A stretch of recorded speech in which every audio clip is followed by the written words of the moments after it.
Chapter 40, The Connection. Wednesday night at the dojo, me, Amir, and Chris got to talk. It was the first time this week I had showed up without Naja and didn't have to pick up Uma late at night. Her work schedule was back to normal. Now don't go catching feelings when me and the red team come rock y'all blacks on Friday night, Amir joked, but I knew he meant it. Whatever happens, happens, I said. I either get half of yours or you get half of mine, I reminded him. Not half, thirds, Chris reminded us too. We got a game too on Friday night. It's the green team versus the whites over in Brownsville. He was serious, but we all laughed anyway at the sound of it. Uma was already studying the 100 questions when I arrived home. Naja was her tutor. I showered and joined in. I didn't need to do too much studying. I already knew the majority of the answers. I went to bed early, resting up for the game and whatever else was coming my way. If I could get 2 good nights sleep, I could be at the top of my skill set. I wondered what Akemi was doing, how she was feeling, how she was looking, and what her family was saying or telling her to do. I drifted off wishing she would call, but not even considering calling her before I knew what verdict was coming from the men in her family. On Thursday, I went on my own to see a property I found in the newspaper Marty Bookbinder had given to me. It was located on Beach 9 in Far Rockaway, Queens.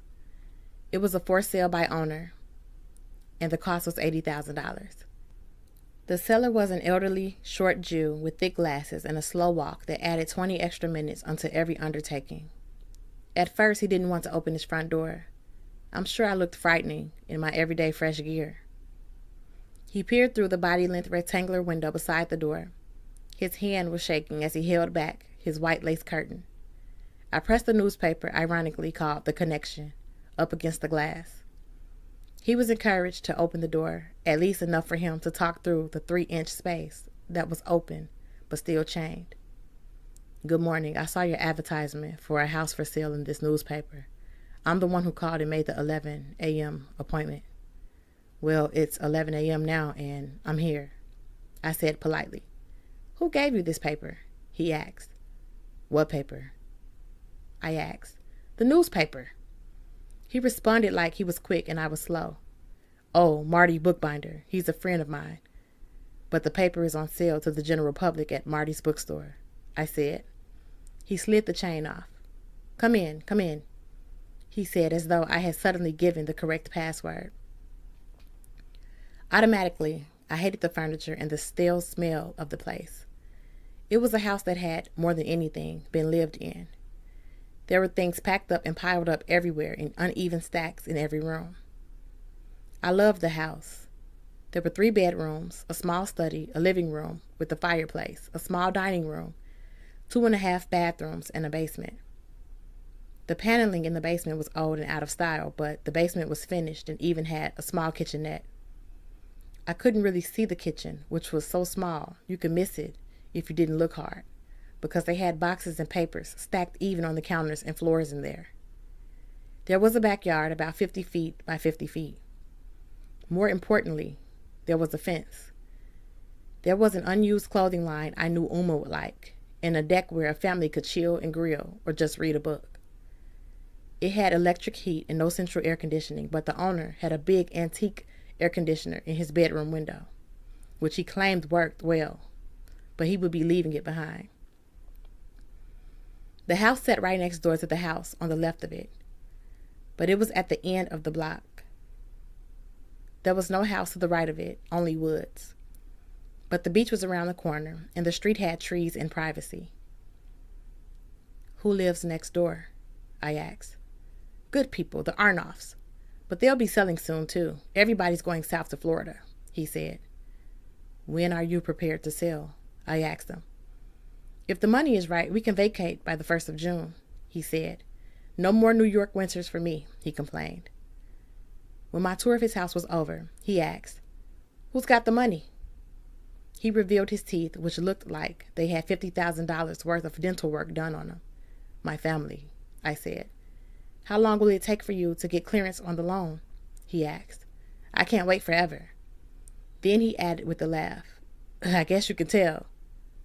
How long will it take for you to get the inspections? I asked. Fuck inspections, lawyers, and all those other goddamn thieves. The man had an outburst. Why should we give them a piece of our money? My son's an attorney, the lying bastard. I'm an old-timer. If you want to buy this house, then buy it. If something is broke, when you move in, fix it. I'm a straight shooter. I'm asking for $80,000. Not a penny less, not a penny more. Wondering if this guy was legit or some kind of senile lunatic, I asked some follow-up questions. You have the deed, right? Of course, he said. No deed, no sale. When I bought this house, they gave me a deed. You buy this house, I give you the deed, plain and simple. I stood thinking. How fast can you get the money? He asked again. I'll have to let my family see the place first, I told him. Your mother, right? It's always the mother, he said. I smiled. Yes, it is always the mother. No doubt, I agreed. We can come by on Saturday around 5 p.m., I said. Is that good for you? Listen, whoever gets here with the money first gets the house first. I don't care if you carry it in here in a plastic bag. Money is money. Coins are good, too. My wife loves the casino, he said, as long as it adds up to $80,000. Okay, I hear you, I said. Despite the old guy being a bit unstable, I left the house with a good feeling. If I could get a comfortable expression on Uma's face, we could buy it. Although in the back of my mind, I was thinking how once we paid out the $80,000 plus whatever side expenses it involved, we would not have 1 penny savings left in our Uma Designs account. I would only have my small savings in Uma's jewelry as collateral or emergency fund. I also thought about the rent-to-buy option, yet I knew this wasn't available with this guy who obviously had a little bit of time left and big plans for the money from the sale of his little outdated home. The MVP prize money at the Youth League was looking more and more appealing and important to me. It needs work, I told Uma, but it's close enough to Naja's school. We wouldn't lose any of our customers, and I walked around the neighborhood. It's mostly older Jewish people, mostly quiet. The backyard is all weeds, but once you put your touch to it, everything will blossom. I know it. And what about Akimi? Will she like it? Uma asked. Akimi likes me. I guess that's good enough, I said, smiling. Oh, Uma said, you must be right. She was smiling. You are both artists. Eventually the house will become too small to be home to 2 tremendous talents. But for now, we can make it work, I told Uma. We agreed on Saturday at 4:30 p.m. for a visit. I imagined that no one else would rush there with $80,000 stuffed inside a hefty for the old man.